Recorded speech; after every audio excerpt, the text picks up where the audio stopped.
ഇന്നൊരു പ്രധാനപ്പെട്ട ദിവസമാണ്. ഇന്നൊരു നാഴികക്കല്ലാണ്. 25 വർഷങ്ങൾക്ക് മുമ്പ് ഐക്യരാഷ്ട്രസഭയിൽ ഒരു ശബ്ദം മുഴങ്ങി. നമുക്ക് അറിയാം, മറ്റൊരു ശബ്ദം ലോകമെമ്പാടുമുള്ളവർ ഇന്നും ഓർത്തു വച്ച് കേൾക്കുന്നത് sisters and brothers of America എന്ന് പറഞ്ഞിട്ട് സ്വാമി വിവേകാനന്ദൻ ചിക്കാഗോയിൽ നടത്തിയ പ്രസംഗം.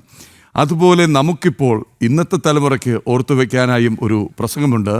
നമ്മുടെ സ്വന്തം മാതാ അമൃതാനന്ദമയി ദേവി ഐക്യരാഷ്ട്രസഭയുടെ ജനറൽ അസംബ്ലി ഹാളിൽ ഭാരതത്തിൻ്റെ ആധ്യാത്മിക ശബ്ദമായി മലയാളത്തിൽ നടത്തിയ പ്രസംഗത്തിന് ഇന്ന് 25 വർഷം തികയുകയാണ്. ഒട്ടനവധി പേർക്ക് കാരുണ്യത്തിൻ്റെ, ആശ്വാസത്തിൻ്റെ, സമാധാനത്തിൻ്റെ ഒക്കെ ശബ്ദമായ ആ ഒരു ആലിംഗനത്തിലൂടെ, ആ ഒരു പുഞ്ചിരിയിലൂടെ, ആ ഭജനയിലൂടെ, ആ അമൃതവാണിയിലൂടെ ലോകമെമ്പാടുമുള്ള ഭക്തർ, അമ്മയുടെ ശിഷ്യർ, അമ്മയുടെ അനുയായികൾക്ക് ലഭിക്കുന്നത്. അതിൻ്റെ ഒരു പ്രതിഫലനമാണ് ഐക്യരാഷ്ട്രസഭ ജനറൽ അസംബ്ലി ഹാളിൽ 2000 ഓഗസ്റ്റ് 29 നടന്നത്.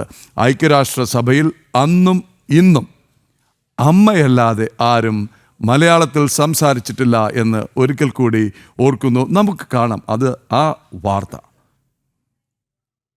ഐക്യരാഷ്ട്രസഭയുടെ ജനറൽ അസംബ്ലിയിൽ നടന്ന സഹസ്രാബ്ദ ലോക സമാധാന ആത്മീയ ഉച്ചകോടിയിലാണ് അമ്മ മലയാളത്തിൽ സംസാരിച്ചത്. മതങ്ങൾ തമ്മിലുള്ള സൗഹാർദ്ദത്തിൻ്റെയും ജനങ്ങൾ തമ്മിലുള്ള സഹവർത്തിത്വത്തിൻ്റെയും ശാന്തിമന്ത്രമാണ് അന്ന് ലോകജനത ശ്രദ്ധാപൂർവം ശ്രവിച്ചത്. ബാഹ്യപരിസ്ഥിതി സംരക്ഷിക്കാൻ നമ്മൾ ബോധവാന്മാരാണ്. ദുഷ്ചിന്തയും ദുഷ്പ്രവൃത്തി എത്രയുണ്ട് മനുഷ്യനെയും അന്തരീക്ഷത്തെയും മലിനീകരിക്കും നമ്മൾ മറക്കുന്നു. ഈ വിഷയം മറ്റേത് വിഷയത്തെക്കാളും ഭാരമാണ് നമ്മൾ ഓരോരുത്തരും ഓർക്കണം. മനുഷ്യൻ്റെ പ്രാഥമിക ആവശ്യം നിറവേറ്റപ്പെടുന്ന കാലം ഉത്കൃഷ്ടമായ സംസ്കാരത്തെ കൊള്ളുവാൻ സാധ്യമല്ല. സാധാരണ ഏതെങ്കിലും പട്ടിണി കൊണ്ടോ ദാരിദ്ര്യം കൊണ്ടോ ഏതെങ്കിലും രാജ്യത്തിൽ ജനലക്ഷങ്ങൾ മരിക്കാനിടയായാൽ ലോകരാഷ്ട്രത്തിന് ഒരു അപമാനമാണ്. അതുകൊണ്ട് ധനികനും ദരിദ്രനും തമ്മിലുള്ള അന്തരംഗം കുറയ്ക്കുകയാണ് മറ്റൊരു സുപ്രധാന കാര്യം.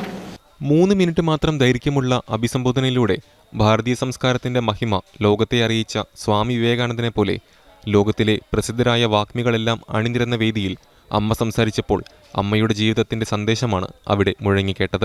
ദാരിദ്ര്യ നിർമ്മാർജ്ജനത്തിൻ്റെ ആവശ്യകതയും പ്രകൃതിയുടെ പരിരക്ഷയും മതങ്ങളുടെ സമത്വവും വിഷയമാക്കി അമ്മ നടത്തിയ പ്രഭാഷണത്തിൻ്റെ കാതൽ പ്രമേയമായി സമ്മേളനം അംഗീകരിക്കുകയും ചെയ്തു.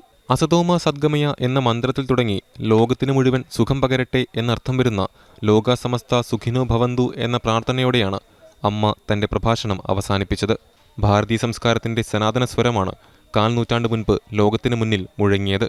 ആ ശുഭദിനത്തിൻ്റെ രജത ജൂബിലി ആഘോഷിക്കുമ്പോൾ അമ്മയല്ലാതെ മറ്റാരും ഇന്നുവരെ ഐക്യരാഷ്ട്രസഭയിൽ മലയാളത്തിൽ സംസാരിച്ചിട്ടില്ലെന്നോർത്ത് ലോകത്തെ എല്ലാ മലയാളികൾക്കും അഭിമാനിക്കാം.